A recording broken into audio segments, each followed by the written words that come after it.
தவிர்த்திருக்க முடியாதா அப்படிங்கிறதான் அடிப்படையான கேள்வியா இருக்கு. அவசியம்தானா இந்த மின் கட்டண உயர்வு? தவிர்த்திருக்க முடியுமா, முடியாதா? தவிர்த்திருக்க முடியும், தவிர்த்திருக்க வேண்டும். அதுதான் முக்கியமானது கூட. மின்சார கட்டணம் 2022ஆம் ஆண்டு செப்டம்பர் மாதத்தில் மின்சார கட்டண உயர்வு கொண்டு வரப்பட்டது. கிட்டத்தட்ட 44% அளவுக்கு மின்சார கட்டண உயர்வு வந்தது. இப்பொழுது மின்சார வாரியம் அதனுடைய கணக்குகளை இன்றைக்கு ஒழுங்குமுறை ஆணையத்தில் சமர்ப்பித்திருக்கிறார்கள். 2022-23ஆம் ஆண்டில் 7 மாதத்தில் மின்சார கட்டணத்தினால் வந்த வருமானம் என்பது 14,700 கோடி ரூபாய். 7 மாதத்தில் 14,700 கோடி ரூபாய் அதிக கட்டண உயர்வின் மூலம் மின்வாரியத்திற்கு வந்திருக்கிறது. அதற்கு முந்தைய ஆண்டில் 2021-22ஆம் ஆண்டிலே மின்சார வாரியத்தினுடைய மொத்த இழப்பு 18,000 கோடியாக இருந்தது. 18,000 கோடியில் 14,700 கோடி வருமானம் கூடுதல் வந்துவிட்டால் இழப்பு என்பது கிட்டத்தட்ட 3,000 கோடியிலிருந்து 4,000 கோடி அளவுக்கு குறைந்திருக்க வேண்டும். ஆனால் 2022-23ஆம் ஆண்டில், அதாவது கட்டண உயர்வு கொண்டு வரப்பட்ட அந்த ஆண்டில் இன்றைக்கு அவர்கள் கணக்கு என்ன சொல்லுகிறது என்றால் 26,000 கோடி நஷ்டம் என்று சொல்லுகிறார்கள்.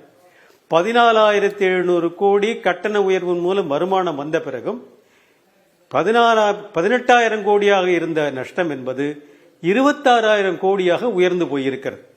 இந்த 26,000 கோடியையும் தமிழ்நாடு அரசு ஏற்றுக்கொள்ள வேண்டும் என்பதுதான் உதய் மின் திட்டத்தினுடைய ஒப்பந்தம். அதை அரசு ஏற்றுக்கொண்டு கொள்கை அறிவிப்பாக செய்திருக்கிறது. ஆக மின்சார கட்டண உயர்வு இன்றைக்கு 4.83% மட்டுமே நீங்கள் இருக்கக்கூடிய மின்வாரியத்தினுடைய இழப்பை ஈடுகட்டிவிட முடியாது. மின்சார இழப்பு என்பது வேறு எங்கேயோ நடந்து கொண்டிருக்கிறது, அது வளர்ந்து கொண்டே போகிறது. அது நிச்சயமாக கட்டண உயர்வினால் மட்டும் தீர்க்க முடியாது. கட்டண உயர்வு என்பது மிக அதிகமாகவே இருக்கிறது. இந்த கட்டண உயர்வு தவிர்த்திருக்க முடியும். இதற்கு அடிப்படை காரணம் மின்சார வாரியம் ஒழுங்கீனமாக இருக்கிறது, நிர்வாகம் ஒழுங்கீனமாக இருக்கிறது. அந்த ஒழுங்கீனத்தை ஒழுங்குமுறை ஆணையம் ஏனோ கண்டுகொள்ளவில்லை. அதுதான் ஒட்டுமொத்த பிரச்சனைக்குமான அடிப்படை காரணம். இது மட்டுமல்ல, இன்னும் அடுத்து வரக்கூடிய 3 ஆண்டுகளுக்கும் மின்சார கட்டணம் என்பது ஒவ்வொரு ஆண்டும் உயர்த்த போகிறார்கள். அதிகபட்சமாக 6% இருக்கும். அதற்கு உள்ளாக இருக்கக்கூடிய கட்டண உயர்வு என்பது வந்து கொண்டே இருக்க போகிறது. இந்த கட்டண உயர்வில் பெரும்பகுதியை தமிழ்நாடு அரசு தான் மானியமாக கூட்டப் போகிறார்கள். ஆக மின்சார வாரியத்திற்கு ஏற்படக்கூடிய இழப்பும் மானியமும் சேர்ந்து தமிழ்நாடு அரசினுடைய ஒட்டுமொத்த வருவாயையும் ஆக்கிரமித்து விடக்கூடிய பெரிய அபாயம் இருக்கிறது என்பதை எங்கள் அமைப்பின் மூலமாக மக்களுக்கு உங்கள் தொலைக்காட்சியின் வழியாக உறுதிபட சொல்லுகிறோம். தமிழ்நாடு மின்சார வாரியம் இந்த கட்டண திருத்தம் தொடர்பான ஒரு டயக்ராம் கொடுத்திருக்கிறாங்க, விவரங்கள் கொடுத்திருக்கிறாங்க. அதுல 1 கோடி பேர் மின்சாரத்தை பயன்படுத்தக்கூடியவர்கள் மின் நுகர்வோர் 42.37%. அவங்களுக்கு கட்டணத்தில் எந்த விதமான மாற்றமும் இல்லை. 63 லட்சம் பேர் 200 யூனிட் வரைக்கும் பயன்படுத்துறவங்க, அவங்களுக்கு மாதம் 5 ரூபாய். இப்போ 2 மாசத்துக்கு சேர்த்து கட்டணம் செலுத்துறாங்கன்னா 10 ரூபாய். அப்புறம் 35 லட்சம் பேர் 300 யூனிட் வரைக்கும் பயன்படுத்துறவங்க, அவங்க 14.83% பேர். அவங்க மாசத்துக்கு 15 ரூபாய் மட்டும் சேர்த்து கட்ட போறாங்க. 2 மாசத்துக்கு 30. 25 லட்சம் பேர் 400 யூனிட் வரை, அது 10.59%. மாதம் 25, 2 மாசத்துக்கு 50. 13 லட்சம் 500 யூனிட் வரை மாதம் 40 ரூபாய் மட்டும், 2 மாசத்துக்கு 80. அது ஒரு 5.50%. இப்ப இதை பார்த்தா என்ன தோணுதுன்னா, 500 யூனிட் வரைக்கும் பயன்படுத்தக்கூடியவர்கள் 2 மாசத்துக்கு இப்ப கட்டுற மின்சார கட்டணத்தை விட அதிகபட்சம் 80 ரூபாய் சேர்த்து கட்ட போறாங்க. அது ஒரு பெரிய கட்டண உயர்வு இல்லையே அப்படின்னு தானே தோணுது. ஒவ்வொரு ஆண்டும் நீங்க கட்டண உயர்வு இப்ப கொடுக்கக்கூடிய கட்டணமே அதிகமா இருக்கா இல்லையாங்கிறது ஒரு கேள்வி இருக்கு இல்லையா? இப்போ அவங்க என்ன சொல்லியிருக்காங்க, 1 கோடியே 21 லட்சம் பேருக்கு இந்த கட்டண உயர்வினால் பாதிப்பு இருக்காது. உண்மைதான், அதுல ஒன்னும் மாற்று கருத்து எல்லாம் இல்ல. அந்த மக்களுடைய வாழ்க்கை தரம் என்ன இருக்கு?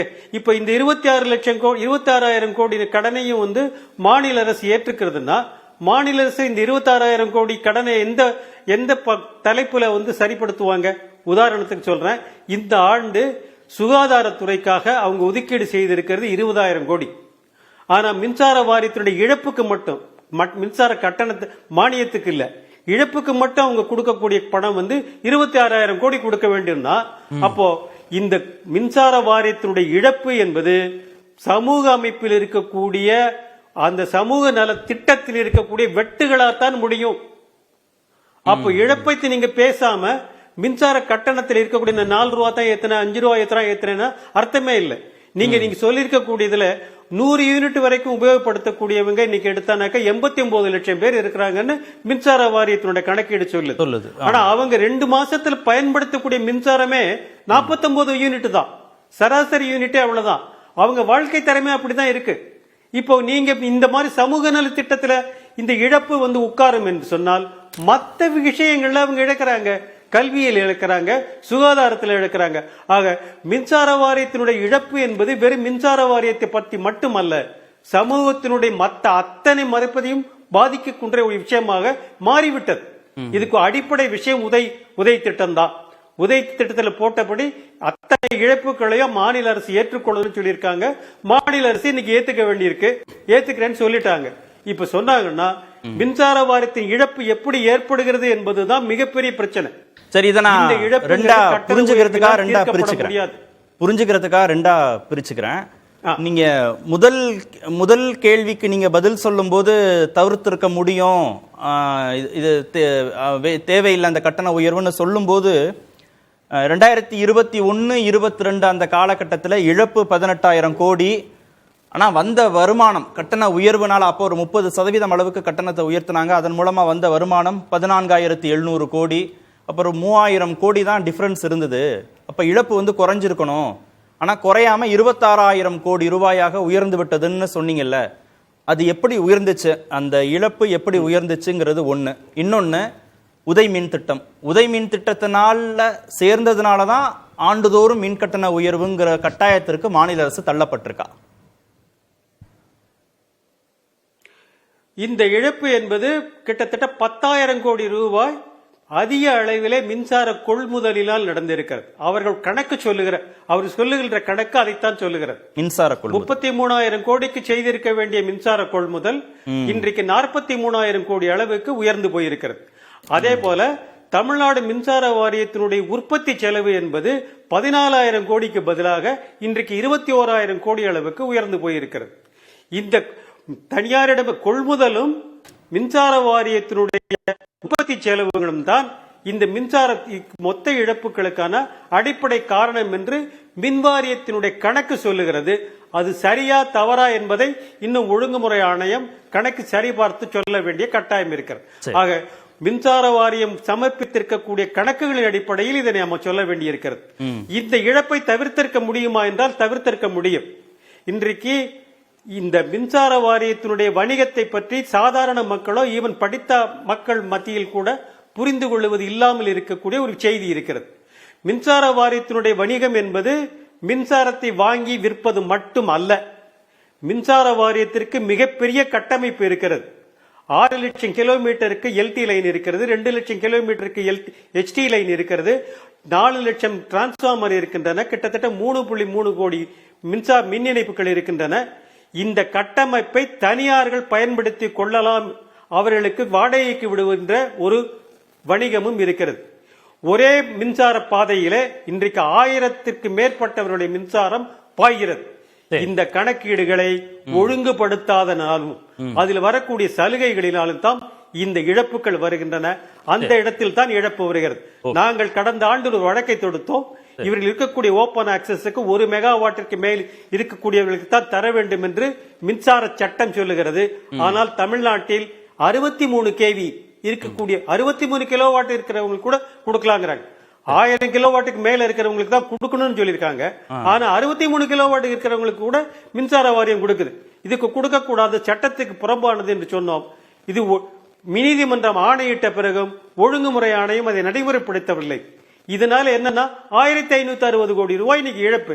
இந்த 1500 கோடி ரூபாய் வந்திருக்குமானால் இந்த கட்டண உயர்வு தேவையில்லை. ஓகே, உதய் மின் திட்டம் குறித்து கேட்டேன், உதய் மின் திட்டம் குறித்தும் கேட்டேன். உதய் மின் திட்டத்துல சேர்ந்ததுனால இழப்பு தானே, அதுதான் நீங்க சொன்ன மாதிரி மாநில அரசு உதய் மின் திட்டத்தில் அதனாலதானா ஒரு சிக்கலான ஒரு பிரச்சனையாக நம்ம பார்க்க வேண்டும். சரி. அது என்ன? ஆமா, இப்பொழுது மாநில அரசின் இந்த கடனை ஏற்றுக்கொள்ள வேண்டிய கட்டாயம் என்பது உதயமின் திட்டத்தில் இருக்கக்கூடிய ஒப்பந்தத்தினால் தான். சரி சரி. அந்த ஒப்பந்தத்தை இன்னைக்கு நடைமுறைப்படுத்த வேண்டும். நடைமுறைப்படுத்தாவிட்டால் மத்திய அரசிலிருந்து தரக்கூடிய கடன் உதவிகள் எதுவும் மாநில அரசுக்கு வராது. ஓகே, கூடுதல் புரிதலுக்காக தான். அது நான் அந்த அடுத்த சுற்றுல வரேன். திட்டத்தினால் இருக்கக்கூடிய இடர்பாடு. மற்ற விருந்தினர்கள்ட்ட பேசிட்டு அடுத்த சுற்றுல வரேன்.